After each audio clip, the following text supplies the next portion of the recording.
आपको सांस लेने में परेशानी और सीने में तेज दर्द होगा। आपकी चखने और सूंघने की इंद्रियां काम नहीं करेंगी और आपकी सांसें ऐसी चल रही होंगी जैसे आप अभी अभी किसी 3 मंजिला इमारत की सीढ़ियां चढ़कर आए हों। ये लक्षण बताते हैं कि अब आपको अपने स्थानीय अस्पताल के आपातकालीन विभाग में जाने की जरूरत है। आपका इलाज कैसे होगा? आपको वेंटिलेटर पर कब रखा जाएगा? और कैसे आप पूरी तरह से स्वस्थ होने के बावजूद भी कोरोना के एक भयानक केस के शिकार हो सकते हैं। आप देख रहे हैं क्या हो अगर, और यह है क्या हो अगर आप कोरोना की वजह से अस्पताल में भर्ती हो जाएं। जल्दी करने से पहले अपने डॉक्टर को कॉल करें या अस्पताल जाकर अपने लक्षण बयान करें। आपको ऐसा इसलिए कर लेना चाहिए क्योंकि यह भी हो सकता है कि आपके स्थानीय आपातकालीन विभाग में ज्यादा लोगों के लिए बेड की सुविधा ना हो और आपको दूसरे अस्पताल में ले जाए जाने की जरूरत हो सकती है। या हो सकता है कि आपके लक्षणों को इतना गंभीर ना समझा जाए कि उसके लिए अस्पताल की जरूरत हो। तो बेहतर यही होगा कि एक बार फोन पर जानकारी ले लें। लेकिन एक बार भर्ती होने पर नर्स आपकी कोरोना की जांच करेंगी। ज्यादातर मरीजों के खून के नमूने लेने के बाद उनकी कई जांचें की जाएंगी। इसके बाद डॉक्टर आपके फेफड़ों की आवाज सुनेंगे और फिंगर मॉनिटर के जरिए ये देखेंगे कि शरीर में ऑक्सीजन का स्तर कितना है। ये क्यों किया जाता है? क्योंकि अगर आपको कोविड-19 की गंभीर समस्या हो चुकी है तो शरीर में ऑक्सीजन कम होने लगेगी। चूंकि इससे आपके अहम अंगों को जानलेवा खतरे हो सकते हैं, इसलिए आपको 2 पतली नलियों के जरिए ऑक्सीजन दी जाएगी। ये नलियां या तो सीधी या मास्क के जरिए आपकी नाक तक जाती हैं। इसके बाद आपके सीने का एक्सरे या सीटी स्कैन किया जाएगा ताकि डॉक्टरों को इसकी जानकारी मिल जाए कि आपके फेफड़ों के किन हिस्सों में जलन की समस्या है। एक सीटी स्कैन या कंप्यूटराइज्ड एक्सियल टोमोग्राफी एक ऐसी जांच है जिसमें एक्सरे और कंप्यूटरों के जरिए बगैर किसी दर्द के आपके शरीर की क्रॉस सेक्शनल छवि मिलती है। सीटी स्कैनर एक बड़ी चौकोर या गोल एक्सरे मशीन होती है जिसके बीचों बीच एक गोलाकार टनल होता है। यहां से डॉक्टर आपके सीने को देख पाते हैं। आपके सीटी स्कैन के दौरान आपको एक टेबल पर लिटाया जाता है। ये टेबल धीरे धीरे टनल से गुजरती है। गैंट्री नाम की एक बड़ी रिंग आपके शरीर के इर्द गिर्द घूमती है। इसमें एक ऐसी ट्यूब होती है जिससे एक्सरे किरणें निकलती हैं और एक डिटेक्टर जिससे शरीर में रेडिएशन का पता लगाया जाता है। गैंट्री के घूमने से ये किरणें अलग अलग एंगल से आपके शरीर की तस्वीरें लेती हैं। फिर ये सारी सूचना कंप्यूटर तक जाती है जहां आपके फेफड़ों के 3D मॉडल की तस्वीर तैयार होती है। इससे डॉक्टर आपके कोरोना संक्रमण की गंभीरता तय कर पाते हैं। जब आपके डॉक्टर के पास आपके कोरोना संक्रमण से जुड़ी सारी जानकारी आ जाती है, तब आगे का इलाज किस तरह से किया जाता है? कुछ मरीजों को एंटीबायोटिक दिया जा सकता है। यह दवा सीधे कोरोना से नहीं लड़ती, लेकिन इस दिशा में कारगर हो सकती है कि आपके फेफड़ों में कोई दूसरा बैक्टीरियल संक्रमण ना हो। लेकिन चूंकि अभी खास तौर पर कोरोना के लिए कोई दवा नहीं है, ऐसे में सारी जिम्मेदारी आपके शरीर में रोगों से लड़ने वाले सिस्टम यानी इम्यून सिस्टम पर होती है। ऐसे में आशा यही है कि आपका शरीर वायरस से लड़ पाए और ये कि ऑक्सीजन थेरेपी और देखभाल आपके लिए कारगर साबित हों। अगर सब कुछ सही दिशा में जाता है तो आपका रोगों से लड़ने वाला सिस्टम धीरे धीरे वायरस को मार सकने जितने एंटीबायोटिक पैदा कर लेगा। लेकिन क्या हो अगर आपकी स्थिति और खराब होने लगे? ऐसे में हो सकता है आपको सांस लेने में दिक्कत, बुखार, तेज सर दर्द और उल्टी आने जैसी स्थिति का सामना करना पड़े। अगर खून में मौजूद ऑक्सीजन का स्तर ज्यादा गिरने लगता है, तब डॉक्टर आपके इलाज में तेजी लाते हुए आपको हाई फ्लो नेजल ऑक्सीजन पर रखेंगे। इसका मतलब ये हुआ कि एक मशीन आपके शरीर के तापमान के अनुसार साफ हवा को आपकी नाक में धकेल रही होगी। ऐसे में आपको 100% तक की कॉन्सेंट्रेशन में हर मिनट 60 लीटर जितनी ऑक्सीजन दी जा सकती है।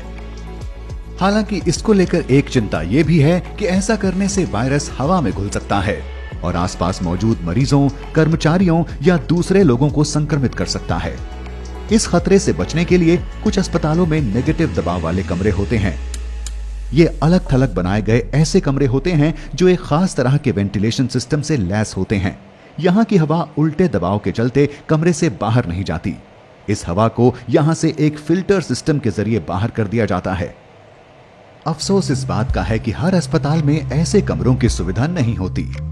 अगर हाई फ्लो नेजल ऑक्सीजन का तरीका काम नहीं करता, तब डॉक्टर आपकी जान बचाने की आखिरी कोशिश करते हुए आपको मैकेनिकल वेंटिलेशन पर रखेंगे। आपको आईवी के जरिए दवाइयां दी जाएंगी। मैकेनिकल वेंटिलेशन का पहला चरण एंडोट्रैकियल इंट्यूबेशन होता है। आपके सोने के बाद आपके डॉक्टर लैरिंगोस्कोप नाम के एक उपकरण का इस्तेमाल करेंगे। ये उपकरण एंडोट्रैकियल ट्यूब को उसकी सही जगह तक पहुंचाता है। डॉक्टर आपके सर को पीछे की ओर झुकाएंगे और लैरिंगोस्कोप को आपके मुंह के जरिए गले तक पहुंचाएंगे। यहां इस बात का खास ध्यान रखा जाता है कि ये आपके दांतों के संपर्क में ना आए। आपके डॉक्टर इसके बाद धीरे धीरे आपके एपिग्लॉटिस को उठाएंगे। ये आपके लैरिंग्स की रक्षा करने वाला हिस्सा होता है।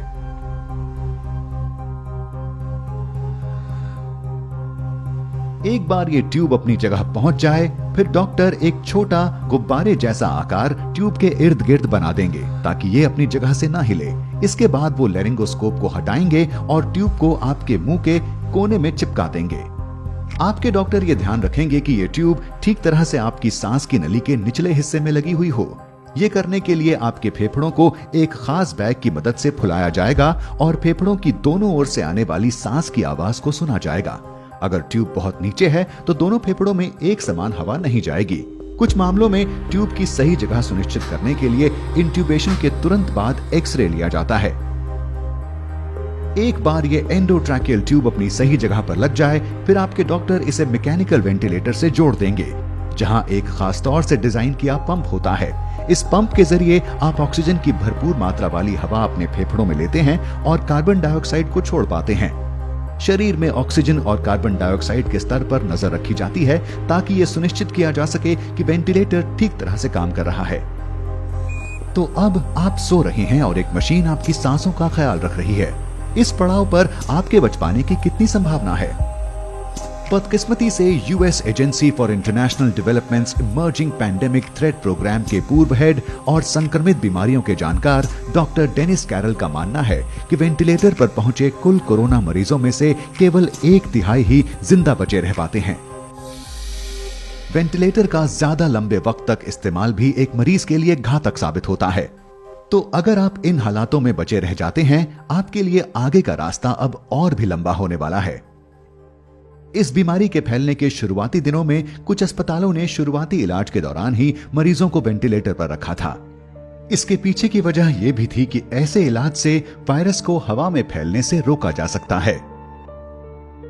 अब जब शोध के लिए कोरोना के कई मामले हमारे सामने हैं, स्वास्थ्य जानकारों की कोशिश है कि वो अलग अलग तरह की सांस संबंधी दिक्कतों के लिए दिशा निर्देश जारी कर पाएं और ये बता पाएं कि किन मामलों में वेंटिलेटर का इस्तेमाल किया जाना है। इनमें कुछ ऐसे निर्देश शामिल हैं, जैसे मरीज को पेट के बल लिटाना, इसे प्रोन पोजिशनिंग कहा जाता है। माना जा रहा है कि इससे फेफड़ों तक पहुंचने वाली ऑक्सीजन की मात्रा को बढ़ाया जा सकता है। तो ये सब जानने के बाद क्या वजह है कि ये वायरस कुछ लोगों में केवल एक छोटी सी बीमारी बनता है, लेकिन कुछ लोगों के स्वस्थ होने के बावजूद ये उनकी मौत की वजह तक बन जाता है? ऐसे मामलों के लिए यह कहा जा सकता है कि बड़ा नुकसान रोगों से लड़ने वाले सिस्टम के कमजोर होने से होता है, न कि खुद वायरस से। सीधे शब्दों में, जब आपके शरीर के किसी सेल को किसी बाहरी खतरे या वायरस का अंदेशा होता है, तो वो सबसे पहले खुद को खत्म कर लेता है। ऐसा इसलिए कि वो बाकी सेलों तक ये संक्रमण पहुंचने से रोक पाए और आपकी रक्षा कर सके। ऐसा इसलिए हो पाता है कि आपके इम्यून सिस्टम के सेल यानी मैक्रोफेजेस सिग्नल देने वाला एक छोटा प्रोटीन छोड़ते हैं जिसे साइटोकाइन कहा जाता है। इनमें से कई प्रोटीन सेल के मरने के पीछे की वजह होते हैं। जब कई सेलों में एक साथ ऐसा हो रहा होता है तो इससे टिश्यू का काफी नुकसान हो सकता है। स्वास्थ्य जानकार इस प्रक्रिया को साइटोकाइन स्टॉर्म कहते हैं। कोविड-19 होने पर नुकसान फेफड़ों के टिश्यू का होता है। इससे फेफड़ों की छोटी थैलियों की दीवारें एक तरह का तरल छोड़ने लगती हैं, जिससे निमोनिया होता है और खून में ऑक्सीजन की कमी होने लगती है। आपके ज्यादातर सेल साइटोकाइन के बेरोक स्तर के चलते दम तोड़ने लगते हैं। ये आपके फेफड़ों का तब तक नुकसान करता है जब तक वो ऐसी स्थिति में ना पहुंच जाएं जहां से सुधार मुश्किल है। आपका शरीर अब खुद का ही नुकसान कर रहा होगा। साइटोकाइन स्टॉर्म कोरोना के गंभीर मामलों के मरीजों में एक आम बात हो चुके हैं और कई मामलों में लोगों की मौत के पीछे की वजह भी यही है।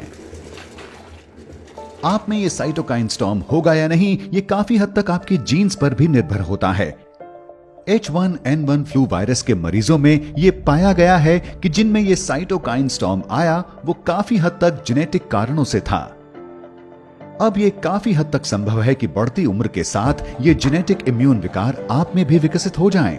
लेकिन ऐसी भी संभावना है कि आपके जीन्स में पहले से ही कुछ ऐसा हो जिससे आप कोरोना वायरस से संक्रमित होकर तुरंत साइटोकाइन स्टॉर्म की समस्या से घिर जाएं। यहाँ ये समझना जरूरी है कि साइटोकाइन स्टॉर्म की पूरी तस्वीर अभी हमारे सामने नहीं है और स्वास्थ्य समुदाय को इस बीमारी के सारे पड़ावों को समझने में अभी लंबा वक्त लगेगा। कई जानकारियों की दूसरे संस्थानों के जरिए पुष्टि होना अभी बाकी है। लेकिन अच्छी बात यह है कि दूसरी बीमारियों में काम आने वाले ऐसे तरीकों पर शोध जारी है जो साइटोकाइन स्टॉर्म को रोक सकें और कोरोना से लड़ सकें। साथ ही नए तरीकों की खोज की दिशा में भी लगातार काम किया जा रहा है।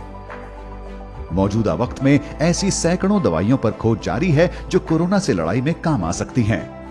तो अगर आप इतने खुशकिस्मत हैं कि इस सब के बाद भी बचे रह सकें, तब आपको वेंटिलेटर से छुट्टी मिल सकती है।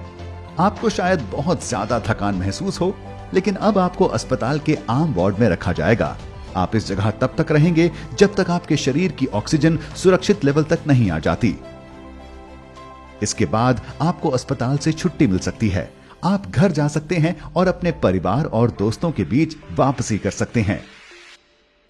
मैं आशा करता हूं कि कोरोना की वजह से अस्पताल जाने पर आप ये समझ चुके होंगे कि क्यों हमें सावधान रहने की जरूरत है। कोरोना न केवल लोगों के स्वास्थ्य पर असर डाल रहा है, बल्कि ये हमारे जीवन के हर पहलू पर भारी पड़ रहा है।